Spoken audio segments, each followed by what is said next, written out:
नमस्कार बच्चों। कोविड-19 की इस आपत्ति के दौरान आप लोगों का जो सहज अध्ययन अध्यापन है उसकी प्रक्रिया बाधित हो रही है। वो स्वाभाविक प्रवाह जो हमारा कक्षा के पाठ्यक्रम में अध्ययन अध्यापन में होता है वो बाधित हो रहा है। फिर भी हम कोशिश कर रहे हैं कि आप लोगों के लिए घर बैठे विषय वस्तु को उपलब्ध करवाएं और आपका जो कोर्स है, पाठ्यक्रम है, वो कुछ हद तक हम पूरा करवाने में आपकी मदद करें, आपका सहयोग करें और आप ही हमारे साथ बराबर से इस प्रक्रिया से जुड़े रह कर के और इस वर्ष के अपने पाठ्यक्रम को पूरा करें और अपने आने वाले उज्जवल भविष्य का पथ प्रशस्त करें। हम लोग इस क्रम में सेकंड ईयर के पाठ्यक्रम को पढ़ रहे हैं। पहले हम लोग शुकनासोपदेश, अलंकार, छंद, कारक आदि के बारे में पढ़ चुके हैं। आज मैं आपको वैदिक वाङ्मय में आपके ऋक्सूक्त संग्रह जो पाठ्यक्रम में है और ऋक्सूक्त संग्रह के कुछ सूक्त जो हैं वो आपके पाठ्यक्रम में है, उनको लेकर के उपस्थित हुई हूँ। तो बच्चों, ऋक्सूक्त संग्रह को पढ़ने से पहले या ऋचाओं के बारे में जानने से पहले हम ये समझें कि वैदिक वाङ्मय क्या है। हमने जब साहित्य की विधाओं के बारे में बात की थी तब हमने कहा था कि हमारे पास में वैदिक साहित्य है, हमारे पास लौकिक साहित्य है और उसके बाद जो लौकिक साहित्य है उसमें भी प्राचीन और अर्वाचीन दो भागों में हमने संस्कृत साहित्य को विभाजित किया है। तो संस्कृत साहित्य का इतिहास जहाँ से प्रारंभ होता है, यदि हम कहें कि विश्व साहित्य का इतिहास जहाँ से प्रारंभ होता है, वहाँ से वेदों का जो ऋग्वेद है उसको विश्व का सर्वप्रथम ग्रंथ सर्वसम्मति से वैश्विक धरातल पर स्वीकार किया जा चुका है। तो जो वैदिक वाङ्मय है उसको समझें आप कि वैदिक क्या है और वाङ्मय क्या है। वैदिक से मतलब है वेद से संबंधित। अब वेद की जब बात करते हैं बच्चों, तो आप इस बात को अच्छी तरह से समझ लें कि हम जब वेद शब्द का प्रयोग करते हैं तो उसका तात्पर्य किसी ग्रंथ से नहीं बल्कि ज्ञान से होता है। और जो ज्ञान है वो इसलिए हम कहते हैं कि वेद जो है वो अपौरुषेय है। अपौरुषेय का तात्पर्य यह है कि उसका निर्माण किसी पुरुष ने नहीं किया है, यानी हमारी मानवीय शक्ति ने उसका निर्माण नहीं किया है। इसका मतलब ये है कि जो ज्ञान है वो ईश्वर प्रदत्त है, वो जन्मजात है, वो प्राकृतिक है, वो स्वाभाविक है। हम जब इस संसार में आते हैं तो ज्ञान हमारे भीतर है और वो ज्ञान जो है वो जन्म नहीं लेता बल्कि ज्ञान जो है वो प्रकट होता है। इसका मतलब ये है कि ज्ञान पहले से ही है लेकिन वो ढका हुआ है और वो जो ढका हुआ है, वो जो हमको दिखता नहीं है, उसको जब हम देख लेते हैं तो वो प्रकट हो जाता है, अनावृत हो जाता है। जब तक वो दिखता नहीं है इसका तात्पर्य ये नहीं है कि वो नहीं है। तो इसका इसका सीधा सीधा हम ये कह सकते हैं कि वेद अपौरुषेय है। इसका तात्पर्य ये है कि जो हमारे भीतर जो ज्ञान है वो ईश्वर प्रदत्त हमारी शक्ति है, जो हमारे भीतर है, इस संसार के भीतर है। इस संसार के संपूर्ण जो जड़ चेतन चराचर जगत है उसके भीतर विद्यमान है। तो वो है वेद। वेद का मतलब है ज्ञान। और उस वेद से संबंधित यानी कि इस संसार में जितना भी सब कुछ है, चर है या अचर है, जीव है या जगत है, जड़ है या चेतन है, या जो पंचभूत है जो कि त्रिगुणात्मक है, जिसमें चेतन भी है और अचेतन भी है, चाहे ये लोक है, चाहे इस लोक से परे कोई दूसरा लोक है, चाहे ये जो हमारी पृथ्वी है ये है, अथवा इसके अलावा ब्रह्मांड में विद्यमान अन्य जो है खगोल पिंड है, खगोलीय पिंड है, उन सब का ज्ञान वो है, वो वेद है। तो वो सबका जो ज्ञान है वो वेद है और वो वेद अपौरुषेय अलौकिक है। तो वेद का जो भी ज्ञान है वो परंपरा से चला आ रहा है, जिसको हम पहले श्रुति कहते थे। तो श्रुति इसलिए कहा गया है क्योंकि वो श्रवण परंपरा से चला आ रहा है और श्रुति कहा जाता है। जब तक लिपि नहीं थी, जब तक कि ज्ञान को लिपिबद्ध नहीं किया गया अर्थात उसको लिखा नहीं गया, तब तक वो श्रुति परंपरा से एक पीढ़ी से दूसरी पीढ़ी तक हस्तांतरित होता रहा।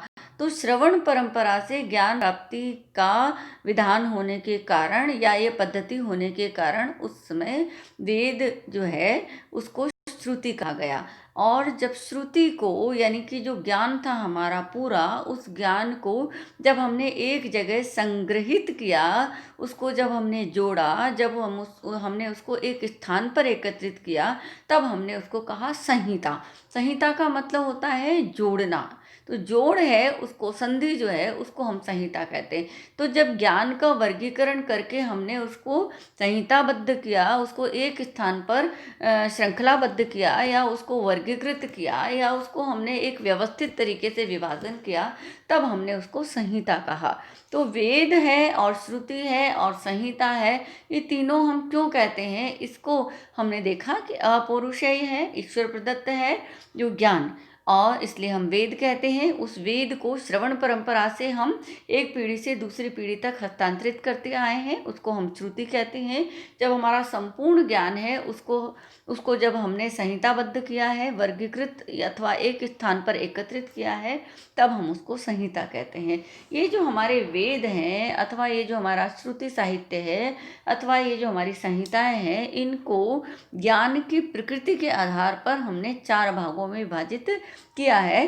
तो उस क्रम में हमारे पास ऋग्वेद, यजुर्वेद, सामवेद और अथर्ववेद 4 जो है वो वेद हैं। जो सर्वाधिक प्राचीन जो है इनमें ऋग्वेद है, और ऋग्वेद में ऋक और वेद 2 पद हैं यहाँ पर। ऋक जो है वो ऋचा, ऋचा का मतलब है जो यथार्थ सत्य है, ऋचा यानी मंत्र। तो जो मंत्र है अथवा जो ऋचा है वो जहाँ पर है वो ऋग्वेद है।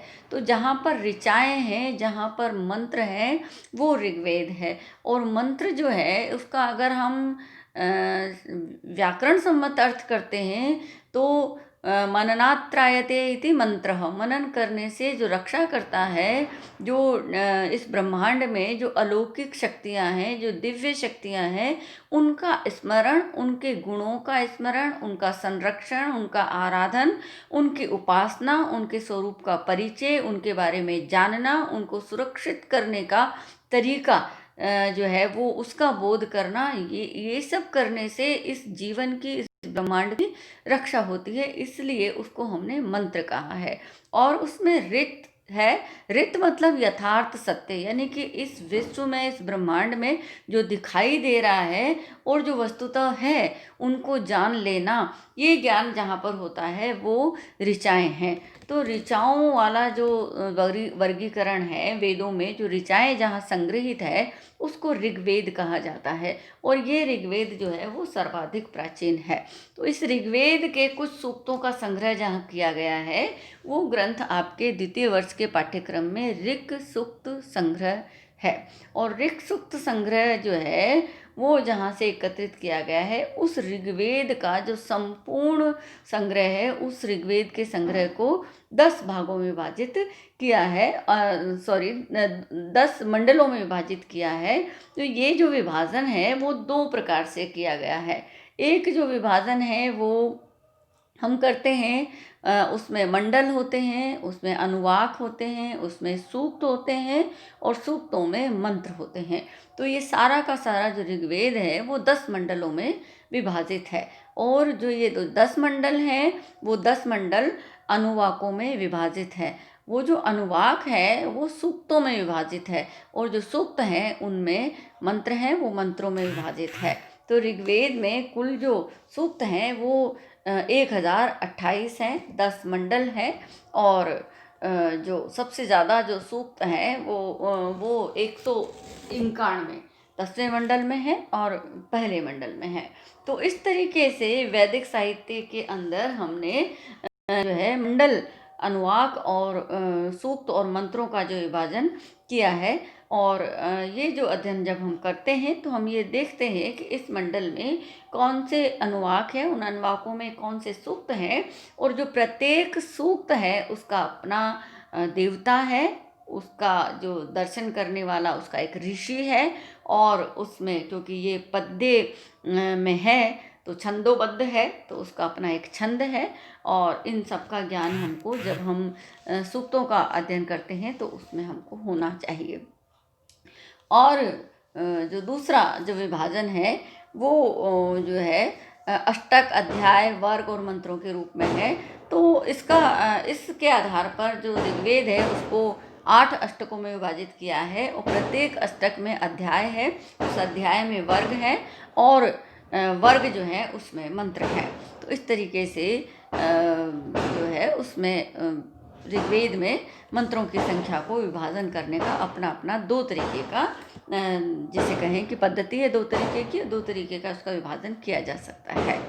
अब वैदिक साहित्य में ऋग्वेद में जो सूक्त आपके सेकंड ईयर में निर्धारित किए गए हैं उनको हम पढ़ेंगे। उससे पहले हम देखें कि जो है ऋषि क्या है और जो है छंद किस प्रकार का होता है।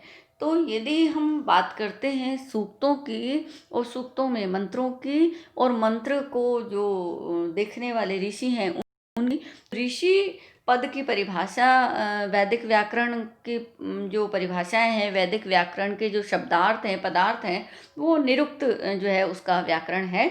और जो वैयाकरण यास्क हैं उन्होंने प्रत्येक पद की व्याख्या की है विस्तृत।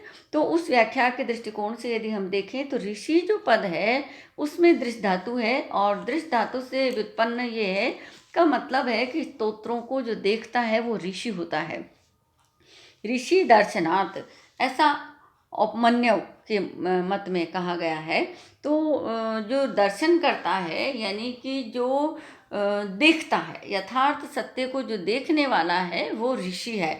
तो ऋषि जो है इसीलिए मंत्रों का रचयिता नहीं है, ऋषि ने मंत्रों को रचा नहीं है, बल्कि ऋषि ने मंत्रों को देखा है। देखा है इसका मतलब उन्होंने उसका साक्षात्कार किया है। तो जिस प्रकार की वर्तमान काल में बात की जा रही है कि टाइम और स्पेस, ये जो है ये केवल एक विभाजन है। ब्रह्मांड में वस्तुतः टाइम और स्पेस जो है वो नहीं है। यानी कि अगर आप टाइम और स्पेस के पार चले जाते हो, समय और स्थान से परे यदि चले जाते हो, तो आपको यथार्थ सत्य का दर्शन होता है। वो यथार्थ सत्य का दर्शन जो है वो ऋषियों ने किया है। वो समय का अतिक्रमण करके किया है और स्थान का अतिक्रमण करके उन्होंने मंत्रों का दर्शन, यथार्थ सत्य का दर्शन किया है। इसीलिए कहा जाता है ऋषयः मंत्र द्रष्टारः।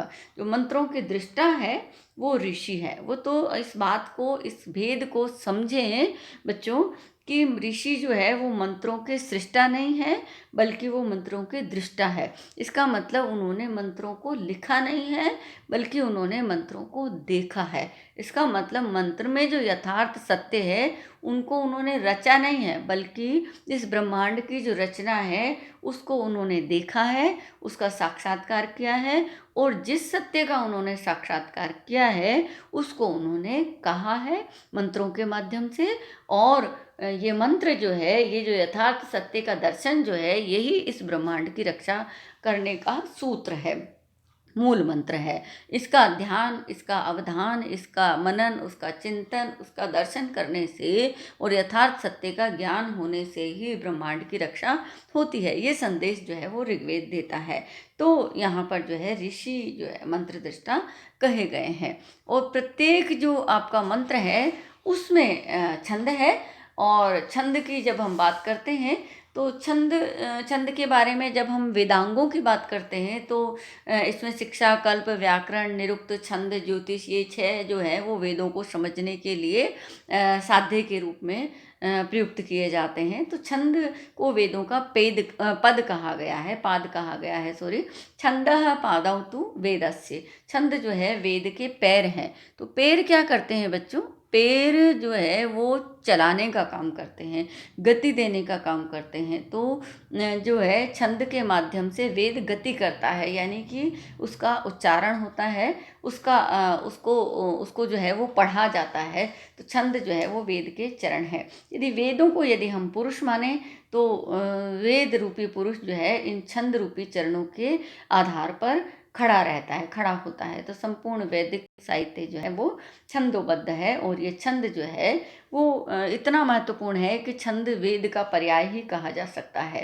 तो छंद जो है वो जिसे कहें कि अगर इसकी व्याकरण सम्मत निष्पत्ति की बात हम करें तो छंद का तात्पर्य है कि छदि आह्लादने, यानी कि जो आह्लादित करे, जो प्रसन्न करे, वो छंद है।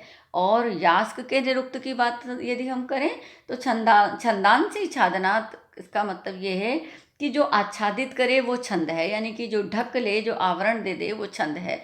तो ये जो दोनों व्युत्पत्तियां हैं व्याकरण सम्मत, वो दोनों अर्थ प्रधान है। छंद जो है वो आनंद भी देता है और छंद जो है वो आवरण भी देता है। तो छंद में बंद करके जो है ये जो मंत्र है हमारा, वो देवताओं को प्रसन्न करता है, उनको आह्लादित करता है।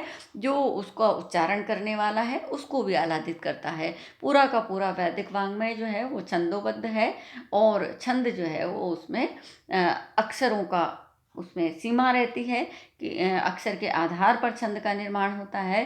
तो यदक्षर परिमाणम तत्छंदः, ऐसा कात्यायन ने कहा है। तो वैदिक साहित्य में जो छंद है वो 3 और 4 चरणों वाले हैं, कभी कभी 5 चरण वाले छंद जो है वो पाए जाते हैं।